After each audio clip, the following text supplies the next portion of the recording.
14 अप्रैल 1998 इस दिन California silicon valley में दो दोस्तों ने जिनका नाम था रेड हेस्टिंग और मार्क रैंडॉल मिलकर स्टार्ट किया नेटफ्लिक्स का। लेकिन उस समय मार्केट में पहले से इनका सबसे बड़ा कॉम्पिटिटिव ब्लॉकबस्टर मौजूद था। इनके पास 60,000 से ज़्यादा एम्प्लॉय और 9,000 से ज़्यादा स्टोर्स थे। फिर आता है साल 2010 जब नेटफ्लिक्स ने लॉन्च किया अपना पहला प्लेटफॉर्म। आज की वीडियो में हम लोग नेटफ्लिक्स के वेबसाइट को रिक्रिएट करेंगे, वो भी स्क्रैच से। वीडियो स्टार्ट होने से पहले मैं आप सभी को बता देना चाहता हूँ कि जो कोई भी वेबसाइट या यूआई एनिमेशन बनता है वो मल्टीपल फेजेस में बनता है। तो हम इसमें फेज़ 1 क्रिएट करेंगे। ओके, इस एनिमेशन को करने के लिए सबसे पहले मैं एक नया अकाउंट बना लूँगा जिसकी डिफ़ॉल्ट सेटिंग है जो हर बार मैं करता हूँ। इसके बाद मैं यहाँ पे कुछ टेक्स्ट और कुछ इमेजेस सबसे पहले ऐड करता हूँ। जैसे मैंने यहाँ पे ऐड कर रखा है जैसे नेटफ्लिक्स का लोगो और ये कुछ टेक्स्ट। तो मैं यहाँ से क्या करता हूँ, सबसे पहले ये कुछ टेक्स्ट और ये इमेजेस ऐड कर देता हूँ। एक डार्क ब्लू सॉलिड जो हमारा बैकग्राउंड होगा वो भी मैं ऐड कर रहा हूँ।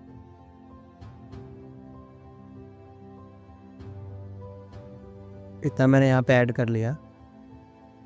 अब मैं यहाँ पे अपना नेटफ्लिक्स का लोगो ऐड कर लेता हूँ। ये रहा हमारा नेटफ्लिक्स का लोगो। ओके, इसका पोजीशन और स्केल पैरामीटर से मैं ऐसे ऊपर कर रहा हूँ कुछ इस तरीके से। अब इसके बाद जो मेरा नेक्स्ट काम होगा वो होगा यहाँ पे ये मूवी के पोस्टर को इस तरह एनिमेट करना, इन सारे का सारे बॉक्सेस करना। तो सबसे पहला हमारा काम है बॉक्सेस बनाना। तो मैं यहाँ पे जाता हूँ, एक रेक्टेंगल बनाता हूँ कुछ इस तरीके से। आप जितना चाहो उतना चौड़ा रख सकते हो, मैं इतना रख रहा हूँ और मैं इसका नाम देता हूँ रेक्टेंगल 1।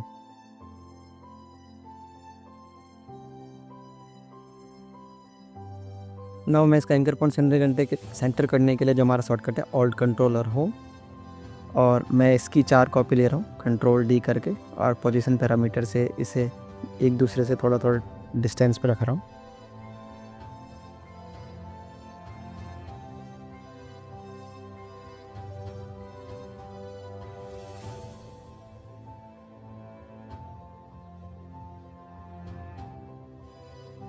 ओके, मैंने यहाँ पे जितने भी इमेजेस हैं उस हिसाब से मैंने यहाँ बना लिए अपने 4 रेक्टेंगल। अब मैं इसके अंदर क्या करता हूँ, मेरे पास जो भी मैंने इमेज के पोस्टर डाउनलोड किए हैं, मैंने वैसे ये पिंटरेस्ट से डाउनलोड किया और गूगल से भी कुछ किया है जैसे पीकी ब्लाइंडर्स के, तो वो मैं यहाँ ऐड कर रहा हूँ। और इसके बाद थोड़ा सा मैं इसे पोजीशन पैरामीटर से उस रेक्टेंगल की तरफ लेके चला जाता हूँ जो हमारा रेक्टेंगल है। और मैं क्या करूँगा, जैसे रेक्टेंगल 4 पे मुझे करना है तो मैं ट्रैकमेट कर दूँगा। इस जो आपको ट्रैकमेट का आइकन दिख रहा होगा, पिप विप इसका नाम होता है, इससे मैं ट्रैकमेट कर दूँगा रेक्टेंगल 4 पे। तो ये कुछ इस तरीके का दिखेगा। अब मैं इसका पोजीशन थोड़ा और नीचे कर देता हूँ कि हमारा जो कैरेक्टर है पीकी ब्लाइंडर वो और अच्छे से दिखे। आई थिंक आप सभी ने ये मूवी देखी होगी, वैसे सीरीज़ है। अब मैं इसके साथ साथ इसकी ओबेसिटी भी कम कर रहा हूँ। 80 या 70% आप ओबेसिटी रख सकते हो, मैं 70% पर ओबेसिटी सेट कर रहा हूँ। इसके बाद मैं इसी तरीके से मनी हाइस्ट और भी जैसे ये वाली मूवी है वेडनेसडे, इसको मैं ट्रैकमेट कर रहा हूँ।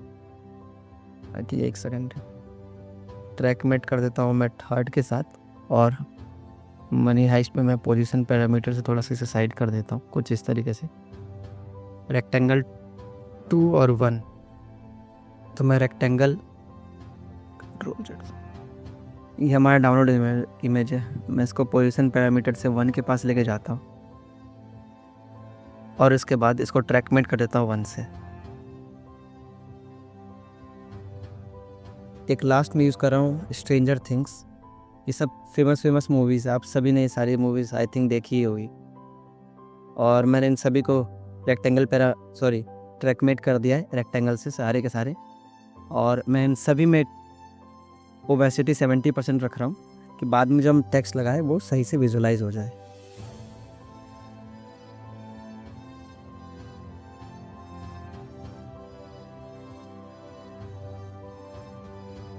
अब मैंने यहाँ पे जितने भी हमारे इमेजेस थे पोस्टर मूवी के, वो मैंने रेक्टेंगल के साथ ट्रैकमेट कर दिया है सबको।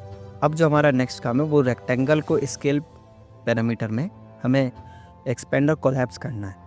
तो इसके लिए मुझे क्या करना पड़ेगा, जैसे रेक्टेंगल 4 है, इसका एंकर पॉइंट सेंटर में, अगर अभी मैं इस समय पे अगर मैं स्केल पैरामीटर में आपको कुछ भी करके दिखाऊँ, जैसे मैं इसको अनलिंक कर देता हूँ और अगर अभी मैं आपको एक्सपेंड कर देता हूँ तो देख रहे हो आप, ये सेंटर की तरफ एक्सपेंड हो रहा है। और अगर आपको चाहिए कि नहीं मुझे स्केल पैरामीटर से एक्सपेंड करना, तो आप बेजियर पाथ में कन्वर्ट करके भी कर सकते हो। इसके लिए एक और ऑप्शन है, आप जो इसका एंकर पॉइंट है वो ऊपर की तरफ कुछ इस तरीके से कर दो। उसके बाद अगर आप स्केल पैरामीटर का यूज़ करोगे तो आप देख सकते हो कि ये ऊपर की तरफ जो हमारा एंकर पॉइंट है वहाँ जाके एक्सपेंड हो रहा है, और मैं इसे 0 रख देता हूँ ऊपर की तरफ। फिर कुछ सेकंड हम आगे जाएंगे और स्केल पैरामीटर में इसे 100 सेट कर देंगे। वैसे ही मैं सभी रेक्टेंगल में कर लेता हूँ।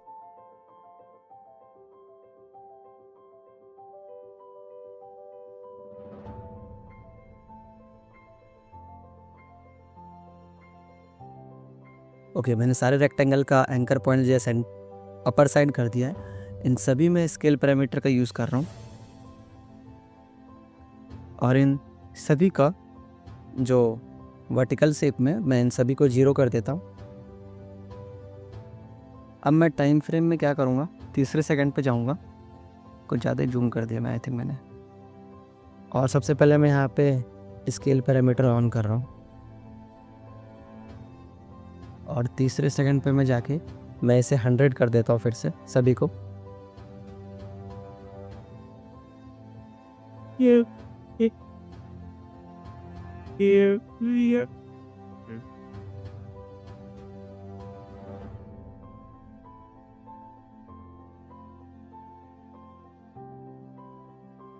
ठीक है, तो हमें अभी कुछ इस तरीके से एनिमेट होता हुआ दिखेगा। बाकी सब में मैंने अनलिंक नहीं किया, इसलिए आपको कुछ ऐसा दिख रहा है। ओके,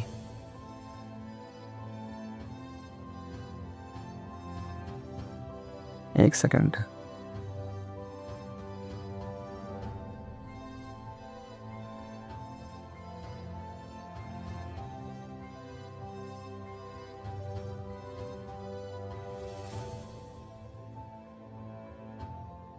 ठीक है, अब हमारा एनिमेट हो गया। जो मैंने पहले जो प्रोजेक्ट बनाया था उसमें मैंने इन सभी का पोजीशन हल्का हल्का अलग अलग कर रखा है। जो फर्स्ट वाला और लास्ट वाला है उसको थोड़ा ऊपर, बाकी सबको एडजस्ट कर रखा है मैंने। तो मैं यहाँ भी वैसे ही कर रहा हूँ। मैं रेक्टेंगल 4 और उसके साथ जो पीकी ब्लेंडर मैं उनको थोड़ा थोड़ा ऊपर कर देता हूँ, सिर्फ 2 पॉइंट। और रेक्टेंगल 1 और वेडनेसडे वाली जो इमेज है मैं उसको भी 2-3 पॉइंट ऊपर कर रहा हूँ। फिर जो हमारा रेक्टेंगल 2 और स्ट्रेंजर थिंग्स वाली जो इमेज है मैं इसे थोड़ा सा नीचे कर देता हूँ। और मनी हाइस्ट और रेक्टेंगल 3 वाली, आई थिंक इतना काफ़ी होगा।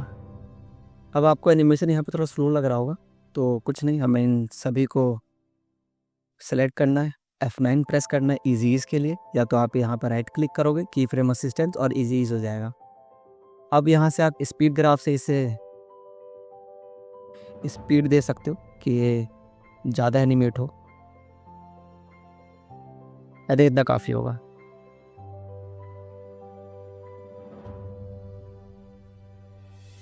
हाँ, इतना काफ़ी है। आप चाहो तो और ज़्यादा एनिमेट कर सकते हो इसे और ज़्यादा स्पीड ग्राफ से। अब जो हमारा नेक्स्ट काम ये है, जो मैंने अपने पिछले प्रोजेक्ट में कर रखा है, जो इसका मेन प्रोजेक्ट है, मैंने इमेजेस को भी एनिमेट कर रखा है सिंगल सिंगल। तो मैं क्या करूँगा कि पीकी ब्लेंडर से इमेज है ना, मैं उसके ऊपर स्केल पैरामीटर में जाऊँगा और स्टार्टिंग में इसका स्केल पैरामीटर 0 कर देता हूँ, या मैं क्या करता हूँ इसका स्केल पैरामीटर मैं 150 कर रहा हूँ और इसका जो एंड पैरामीटर होगा वहाँ पे मैं इसका कर देता हूँ 100। तो हमें ये कुछ इस तरह से एनिमेट होता हुआ दिखेगा जब लाइन एनिमेट होगी। और इसको सबके साथ स्पीड में मैच करने के लिए मैं इस पर F9 प्रेस करूँगा और स्पीड ग्राफ में इसका भी स्पीड बढ़ा दूँगा।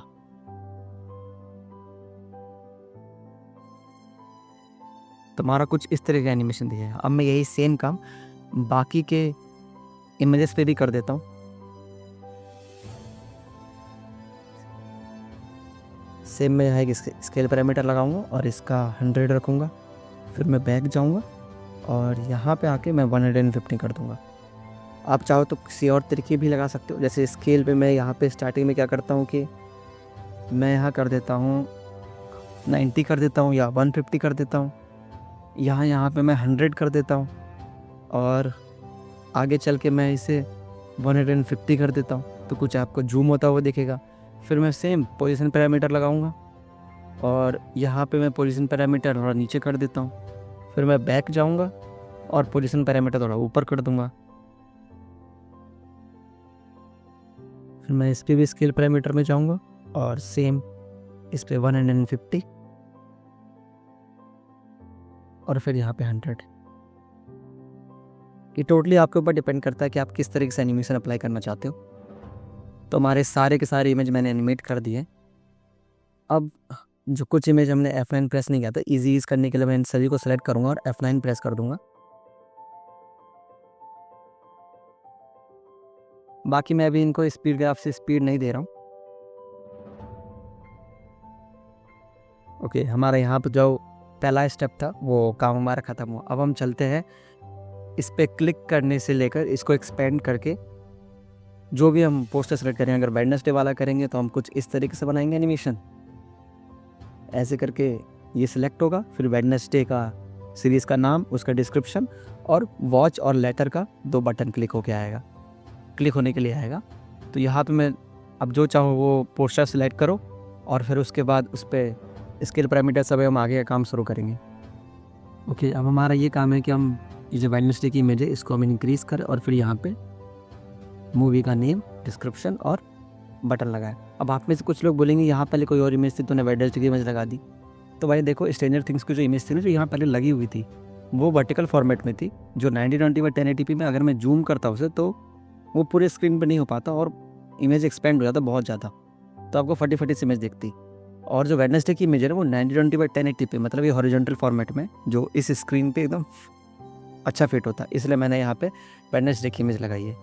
ना अब मैं क्या करूँगा कि इस वेडनेसडे की इमेज पे जाऊँगा और मैं यहाँ पे कोई क्लिक एनिमेशन नहीं लगा रहा हूँ, इसलिए मैं सीधा स्केल पैरामीटर से यहाँ पे सीधा इसको एक्सपेंड कर दूँगा इस जगह पे। ऐसे आपको ये होम और ये यहाँ पे आपको गायब होता हुआ दिख रहा है क्योंकि मैंने यहाँ से कॉपी किया हुआ है। अब यहाँ से कॉपी किया है तो सेम टाइम फ्रेम भी इसमें कॉपी हुआ है और जो जो एनिमेशन लगाया है वो भी कॉपी हुआ है। तो आई थिंक यहाँ पे वो गायब हो गए। तो यहाँ भी मैं क्या करूँगा, स्केल पैरामीटर से इसको मैं एक्सपेंड कर दूँगा कुछ ऐसा, और साथ में साथ ये जो रेक्टेंगल है ना इसको मैं एक्सपेंड करूँगा ऐसे करके।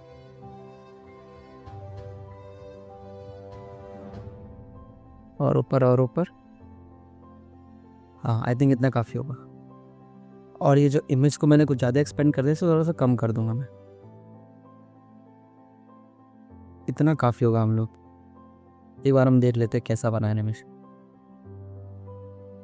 हाँ ठीक है, अब मैं इस जगह पे इन दोनों को छोड़ के बाकी जितने भी हैं जैसे ये है, मैं इन सभी के ऊपर टी ओपेसिटी पैरामीटर यूज़ करूँगा यू के साथ साथ। तो मैं इन सभी का यू यहाँ पे ऑन करता और जैसे जैसे ये जूम हुआ है मैं इतने दूर में ही इन सबको 0 कर दूँगा कुछ ऐसे।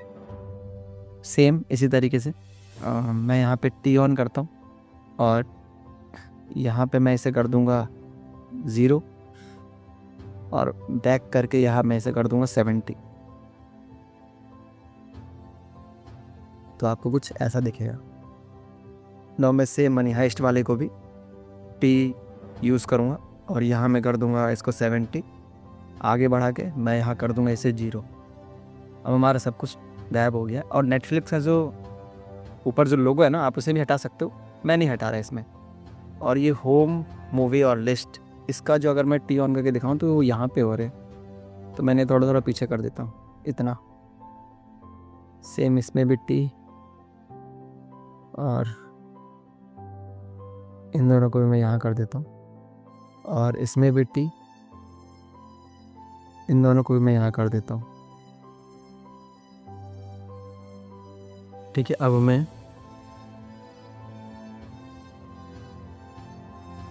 कुछ इस तरह से एनिमेट होता हुआ दिखेगा। अच्छा, नेटफ्लिक्स थोड़ा दिक्कत कर रहा है तो मैं देखता हूँ, इसे मैं हटा भी दूँगा।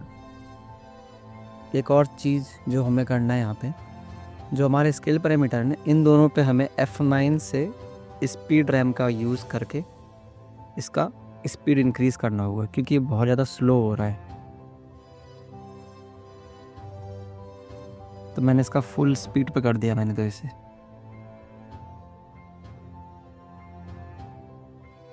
हाँ, इतना काफ़ी होगा क्योंकि वेब एनिमेशन बहुत ज़्यादा फास्ट भी नहीं होती, इसीलिए। एक बार और हम देख लेते हैं।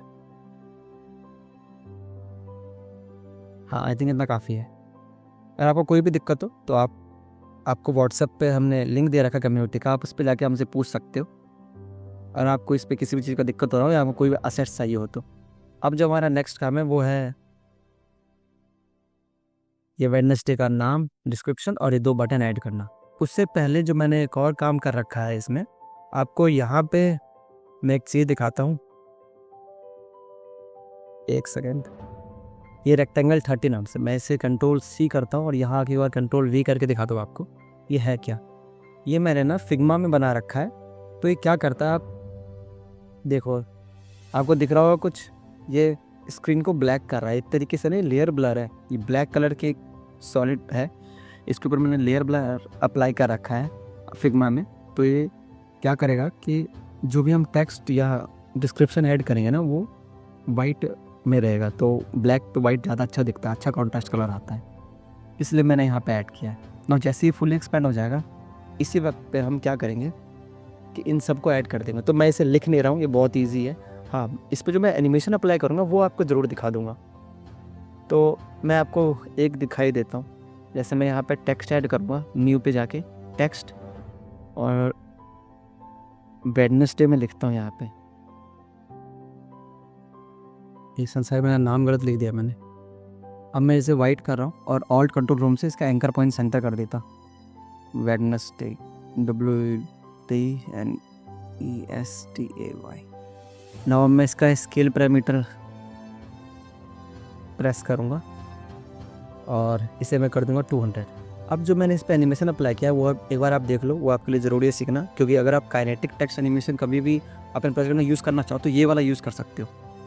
मैं यहाँ पे एनिमेट वाले ऑप्शन पे जाऊँगा और यहाँ से पोजीशन, फिर मैं पोजीशन में आपको यहाँ पे दिख रहा होगा ये ऐड का ऑप्शन, मैं इस पे जाऊँगा, प्रॉपर्टीज़ में जाऊँगा और ओबेसिटी पे सेलेक्ट करूँगा। नाउ अब मैं क्या करूँगा कि पोजीशन पैरामीटर थोड़ा सा नीचे कर दूँगा, इतना, ठीक है, और ओबेसिटी 0 कर दूँगा। अब मैं यहाँ पे क्या करूँगा, ये एनिमेटर 1, सॉरी रेंज सेलेक्टर 1 को ओपन करूँगा, ऑफसेट पे क्लिक करूँगा, इसे करूँगा मैं माइनस में 100 सबसे पहले तो। अब मैं एंकर पॉइंट पे आगे जाऊँगा और इसे कर दूँगा प्लस में 100, कुछ इतना। अब मैं ऊपर जाऊँगा, ये एडवांस वाला आपको ऑप्शन दिख रहा होगा, इसमें स्क्वायर से मैं कर दूँगा रैम्प अप, और ईज़ हाई ईज़ लो को मैं अभी नहीं छेड़ रहा हूँ, तो आपको ये कुछ ऐसा एनिमेट होता हुआ दिखेगा। हाँ, अभी आपको थोड़ा स्लो लग रहा होगा, तो इसे मैं जाता हूँ F9 प्रेस करता हूँ और इसे इंक्रीज कर देता हूँ, ठीक है, इसे और नज़दीक करके। और आप ईज़ हाई ईज़ लो भी 50-50 कर सकते हो।